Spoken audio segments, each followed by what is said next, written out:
Welcome. This is, in my opinion, probably the most important lecture in golf course design class. If you're going to go to school at St. Hills Community College in Pinehurst, you should learn something about Donald Ross. So the history of Pinehurst is closely tied to Donald Ross.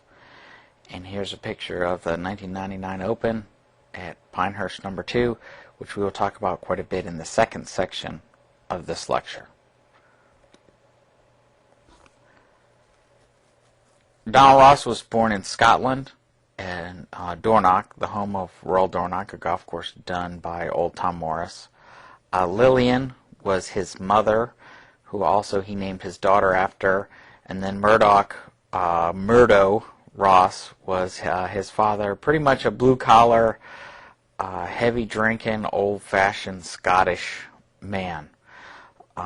Pretty big family. Alex, Anise, John, Jean, and Christina. Of the 6, Donald was the oldest. Murdoch actually did come to the United States, and there's record of him doing mason work for the Capitol in New York. One interesting story is Lillian, when he was scheduled to return, planned a big surprise party for him. He, on the way back from the docks to the house, got distracted and ended up at the bar and missed his own return surprise party. So a little bit of the Scottish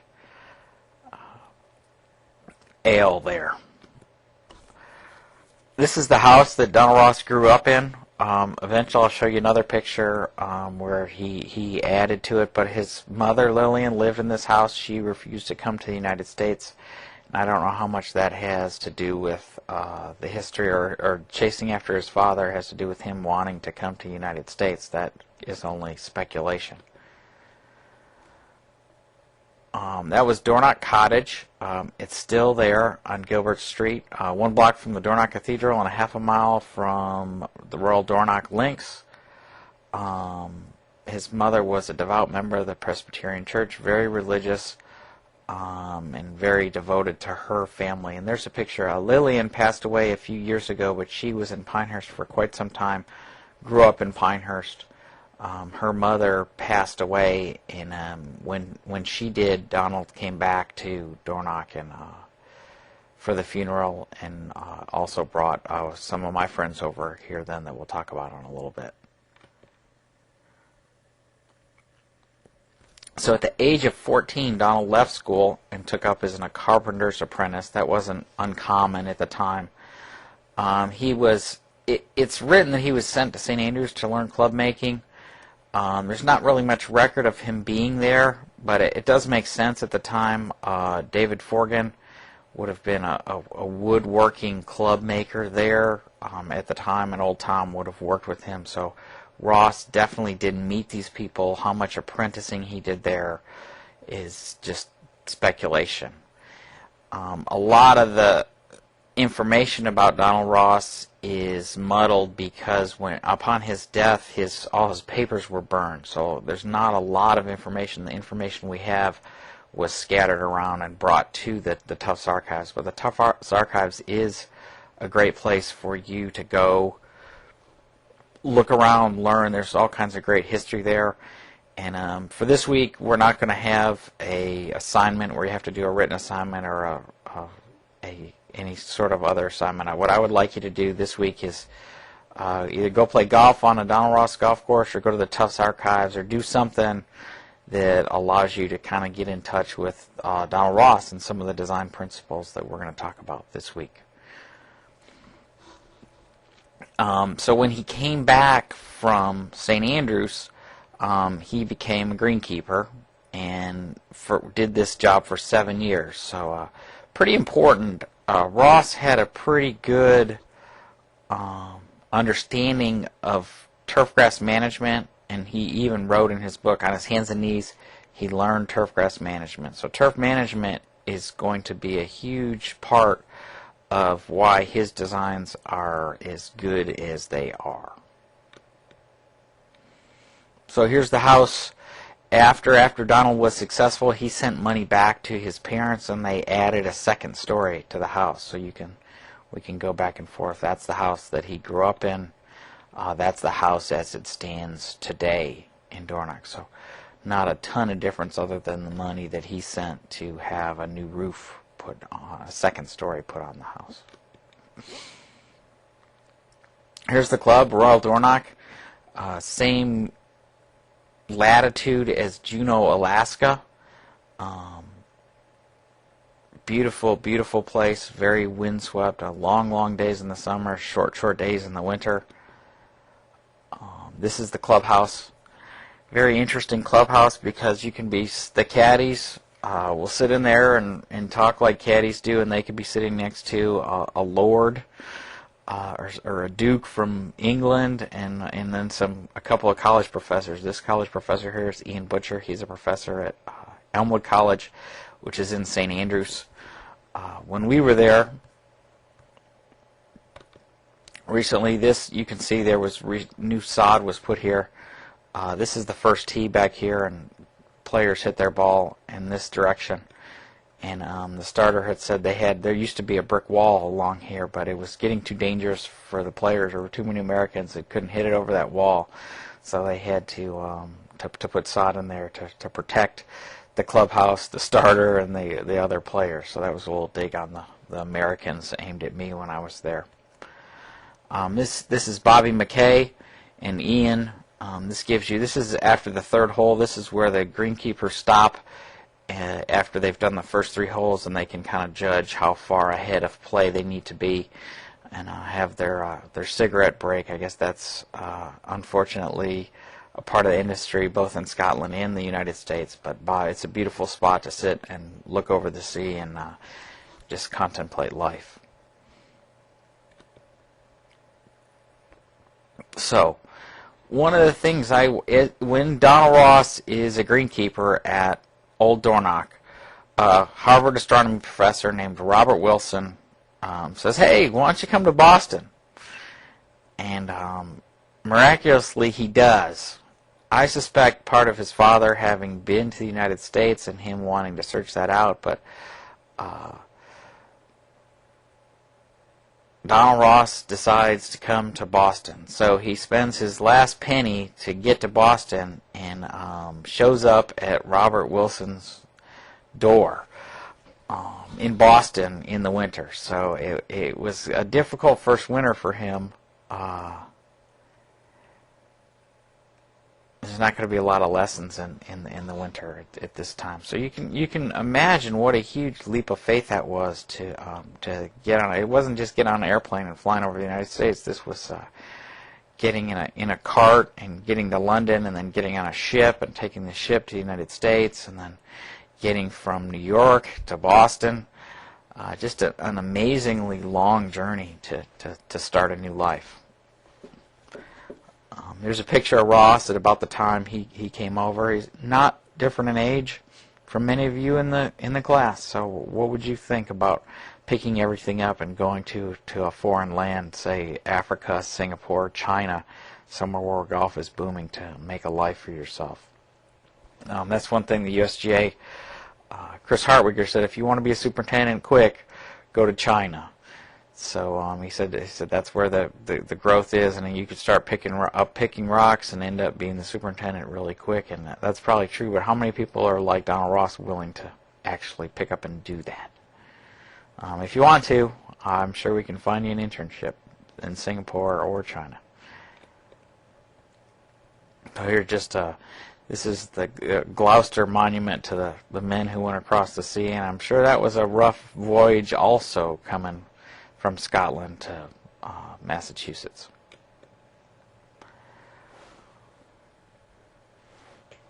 This is a picture of my friend Rod Ennis. His daughter Diane teaches in the computer department here, but I've met and discussed Rod, and Rod's a very interesting link to Donald Ross because his father, shown here in the right, Alec Ennis, went to high school with Donald Ross. So when Donald Ross's first wife passed away, he went home, for the funeral, and he convinced his friend Alec to come to Pinehurst with him and be the pro. So Alec was the pro at Pinehurst for a long time, and there's writings of Ross defending Alec's brush Scottish ways, and anyway, Rod is a nice link for me to this time, and he was born in Dornoch and then came over as a young 10-year-old to Pinehurst, and he said it was like coming to Oz. Mr. Tufts took him into the hotel, and there was furniture that had been in the hotel, and they said, take whatever you want for your house. And he talks of taking a cart, a horse-drawn carriage to England, and this was the place he saw the first African-American people he'd ever seen.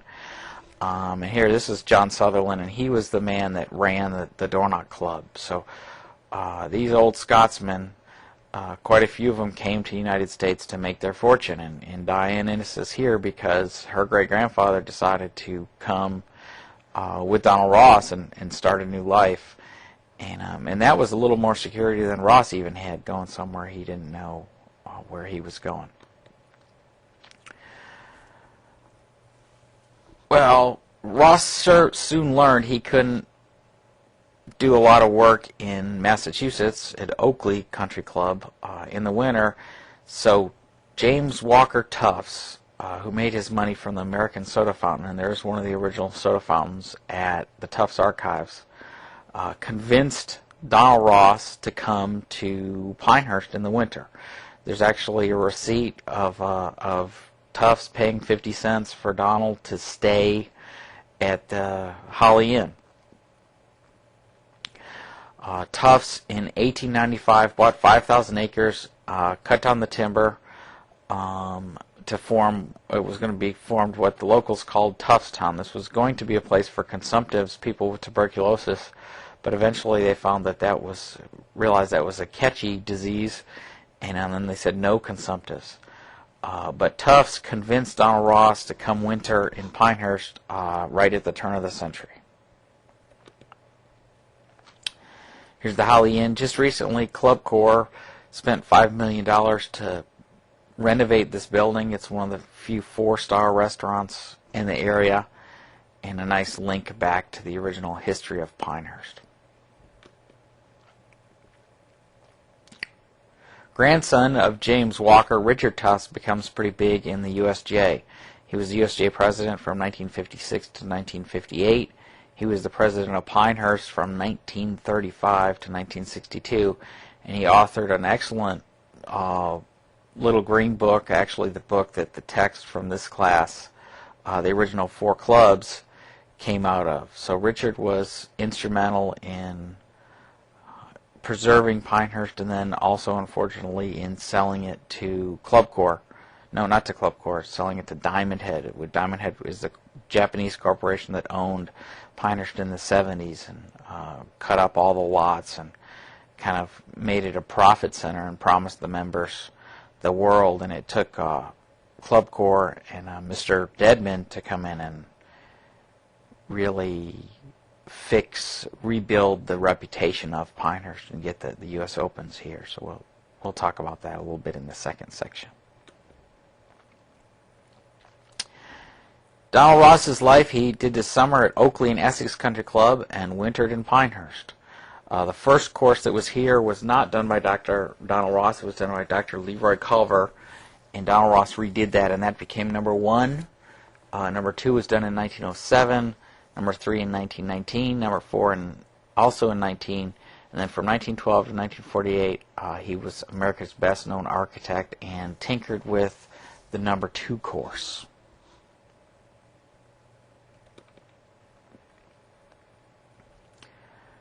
Pinehurst becomes a showplace, a sales pitch, where people can come play golf, learn about Donald Ross, meet him, and then go back and build their golf courses, Oakland Hills in Michigan, or many of the others in Salem, Massachusetts, or all over the country. Anywhere the train line went, Ross seemed to go and built golf courses from Cuba all the way up to Michigan.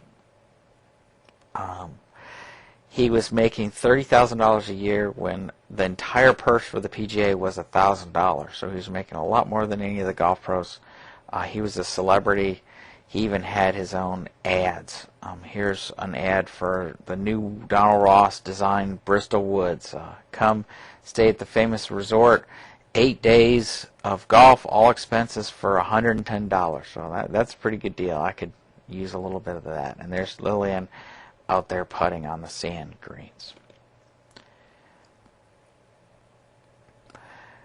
And some design standards. One of the things Ross said, make each hole present a different problem. Arrange it that every stroke must be made with full concentration and attention. Build each hole in such a manner that it wastes no available ground and takes advantage of every possibility. So, using every club in the bag is one of the major tenets of a Donald Ross golf course, and why, to me, it takes a really good golf course for me to want to play it more than the Southern Pines Elks Club.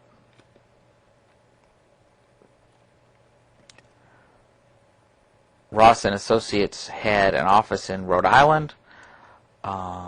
J.B. McGovern headed the Pennsylvania office. I had been construction superintendent for Tillinghast at Wingfoot, and then Walter Hetch headed the Massachusetts office and introduced Ross to topographical maps. So if you look at some of the early Ross drawings, there aren't even topographical maps. So something we learned in the first day of this course is something Donald Ross didn't learn until midway through his career.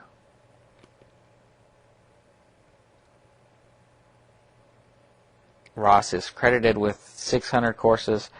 Probably only designed 400 and probably visited 100 of those.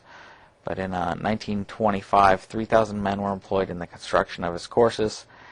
And for the travel of the day, he did really get around and do quite a bit of good work. And here is some of that work, and just to think how much labor was required. This was before the D4 bulldozer. This was when mule teams and skid boards were used to dig bunkers. And this is the first hole at Pine Needles, which actually is now it is the first hole. This is the 18th at Pine Needle. Well, it was 18 when it was first built, but now it's 1. So this is the first hole at Pine Needles, and the great big hospital is behind there. So we'll stop here. Here's a schematic of Pinehurst number 2, and we're going to talk a lot about Ross's design philosophies and Pinehurst number 2 in the second part of our lecture on Donald Ross.